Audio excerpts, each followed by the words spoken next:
Hello students, welcome to physics class. आज अपने पढ़ेंगे थर्मोडायनेमिक्स का नेक्स्ट पार्ट। लास्ट वीडियो में अपने थर्मोडायनेमिक्स के इंट्रोडक्शन के बारे में पढ़ लिया था जहाँ पे अपने चर्चा की थी कि सिस्टम, सराउंडिंग्स और यूनिवर्स के अंदर किस प्रकार का रिलेशन होता है। कुछ systems, open system, close system और आइसोलेटेड सिस्टम के बारे में भी जानकारी ली थी। आज अपने बात करते हैं कुछ इक्वेशंस की, और यही कह सकते हैं कुछ ऐसे रूल्स हैं जो थर्मोडायनेमिक्स के अंदर वर्क करते हैं और हमेशा काम भी आते हैं। चलो, सबसे पहले मैं बात करता हूँ इक्विलिब्रियम के अंदर। इक्विलिब्रियम जिसको बोलते हैं थर्मल इक्विलिब्रियम, या इसको बोल सकता हूँ ऊष्मीय साम्यावस्था। ठीक है, तो एक ऐसी अवस्था जिसके अंदर देखो, मान लो मेरे पास दो सिस्टम है। ये दो सिस्टम में से एक का टेम्परेचर क्या है, ज़्यादा है, और एक का टेम्परेचर कम है। इन दोनों सिस्टम को मैं आपस में रख देता हूँ। आपस में रख देने के बाद, ठीक है, ये सिस्टम कुछ इस प्रकार से क्लोज सिस्टम है। ये आप क्लोज सिस्टम मान सकते हो या ओपन भी मान सकते हो, पर ज़्यादातर मैं क्लोज सिस्टम मानूँ तो कुछ टाइम बाद इन दोनों का जो टेम्परेचर होगा वो सेम हो जाएगा। ठीक है, इन दोनों का टेम्परेचर जो सेम हो जाएगा, मतलब ये दोनों आपस में क्या आ जाएंगे, साम्यावस्था में आ जाएंगे, इक्विलिब्रियम की कंडीशन में आ जाएंगे। इस कंडीशन को बोलते हैं ऊष्मीय साम्यावस्था। इसको क्या बोलते हैं हमने, ऊष्मीय साम्यावस्था। यानी जब दो सिस्टम जिनका तापमान, टेम्परेचर विभिन्न है, अलग है, उनको पास में रख देने के बाद वो थोड़े टाइम बाद साम्यावस्था में आ जाते हैं। इसको बोला जाता है ऊष्मीय साम्यावस्था। और ये डिपेंड करता है अपने टेम्परेचर पर। ये किस पर डिपेंड करता है, टेम्परेचर पर। अच्छा, ये हमेशा जो ऊष्मा का स्थानांतरण होता है, ट्रांसफर ऑफ एनर्जी होती है। ट्रांसफर ऑफ थर्मल एनर्जी की बात करूं, ट्रांसफर ऑफ थर्मल एनर्जी हमेशा हाई टेम्परेचर से लो टेम्परेचर की ओर होती है। ठीक है, हाई टेम्परेचर से लो टेम्परेचर की ओर होती है। अगर आप गर्म चीज़ के साथ अगर कोई ठंडी चीज़ रखते हो तो गर्म चीज़ से ऊष्मा यानी थर्मल एनर्जी का ट्रांसफ़र ठंडी चीज़ की ओर होएगा। ठीक है, अब आप ध्यान दो कि अगर आपने किसी ठंडी चीज़ के साथ गर्म रखी है तो कभी ऐसा नहीं होता कि जो ठंडी चीज़ है वो और ज़्यादा ठंडी हो जाए और गर्म चीज़ है वो ज़्यादा गर्म हो जाए, है ना। तो इसका मतलब है कि ठंडी चीज़ से ऊष्मा गर्म चीज़ की ओर कभी नहीं आती। ट्रांसफर ऑफ थर्मल एनर्जी का हमेशा हाई टेम्परेचर से लो टेम्परेचर की ओर आता है। ठीक है, यहाँ से टेम्परेचर की डेफिनेशन भी निकलती है, जिससे पता लगता है टेम्परेचर क्या है। एक ऐसी अपने बोल सकते हैं कि ऐसी क्वांटिटी है, ऐसी राशि है जो अपने को ये बताती है कि जो थर्मल एनर्जी है उसका ट्रांसफ़र किस डायरेक्शन में हो रहा है।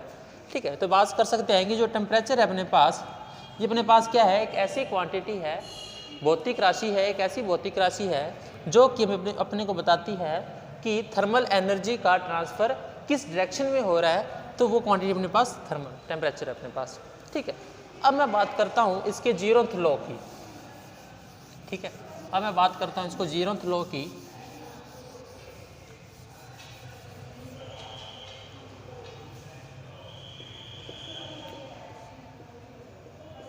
ऊष्मा का शून्यांकी नियम।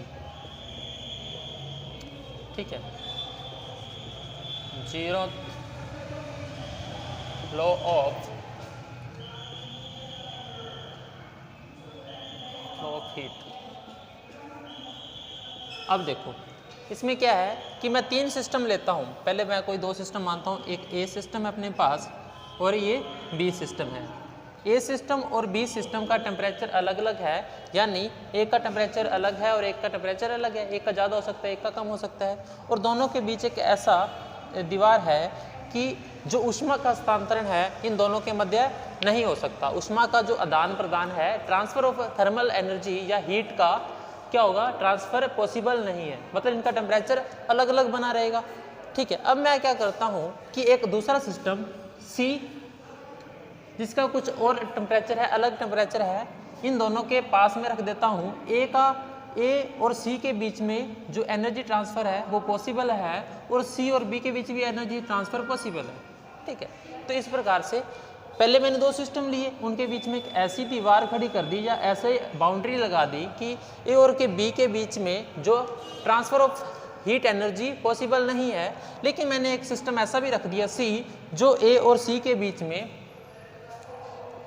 जो एनर्जी ट्रांसफ़र है वो पॉसिबल है और सी और बी के बीच में एनर्जी ट्रांसफ़र पॉसिबल है।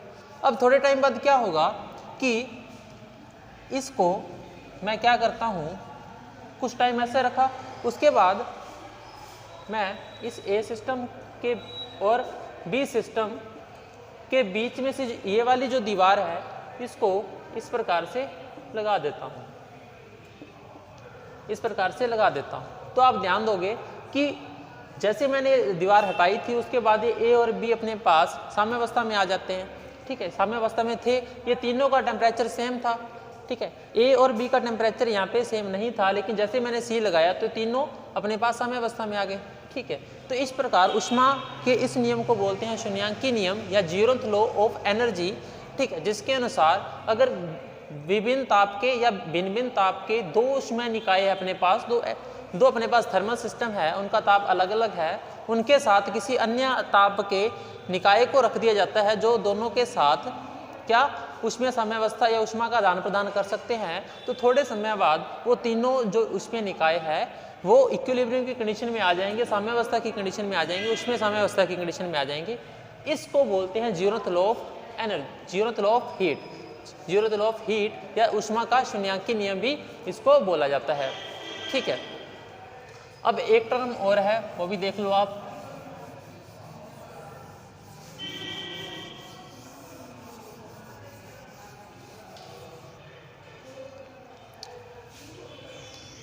Heat and mechanical work. ठीक है, ऊष्मा और यांत्रिक कार्य। ठीक है, ऊष्मा और यांत्रिक कार्य के बीच में भी एक रिलेशन होता है।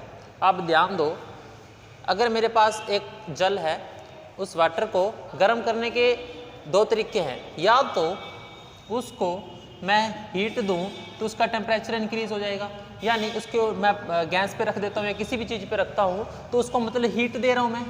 ठीक है, जब हीट दे रहा हूँ तब उस वाटर का जो टेम्परेचर है वो क्या हो रहा है, इंक्रीज हो रहा है। अच्छा, एक और काम कर सकता हूँ कि उसको एक विलोडक यानी कोई भी चीज़ अपने पास, उससे मैं हिलाता हूँ तो रेगुलरली घुमाता हूँ तो इसके टेम्परेचर में इंक्रीमेंट आएगा।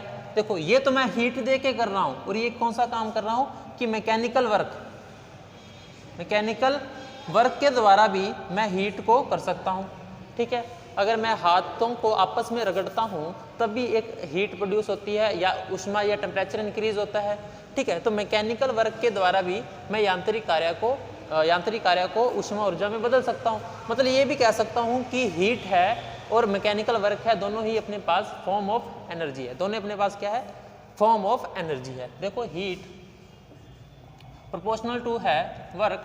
ठीक है, यहाँ से हीट ये जूल आ जाएगा अपने पास, ये कांस्टेंट अपने पास यूनिवर्सल कांस्टेंट है, इसकी कोई भी अपने पास इकाई नहीं है। ठीक है, जे की बात निकालूं तो अपने पास एक सेकेंड, आप इसको उल्टा करो।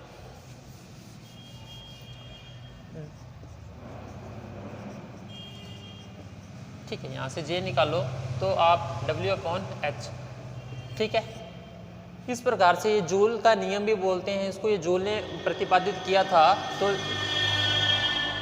जूल्स लॉ इसको बोला जाता है। यानी ऊष्मा और ऊर्जा है, ऊष्मा ऊर्जा है और मैकेनिकल वर्क, यानी ऊष्मा ही मैकेनिकल वर्क है और मैकेनिकल वर्क से ऊष्मा प्रोड्यूस की जा सकती है, ये अपने पास जूल्स का लॉ है। अच्छा, अब बात करता हूँ, अगर हीट अपने पास 1 है, हीट यानी 1 है अपने पास, यानी एकांक मात्रा में किया प्रोड्यूस की गई ऊष्मा है, जो यूनिट इकाई में प्रोड्यूस की गई ऊष्मा है वो इकाई अपने पास है, तब जो जूल है वो प्रोपोर्शनल होगा अपने पास वर्क के, तो जूल कांस्टेंट इक्वल होगा अपने पास वर्क के। तो इस प्रकार से अपने ऊष्मा और हीट का रिलेशन भी करते हैं, बाकी करेंगे नेक्स्ट क्लास में। आज के लिए इतना काफ़ी है, धन्यवाद।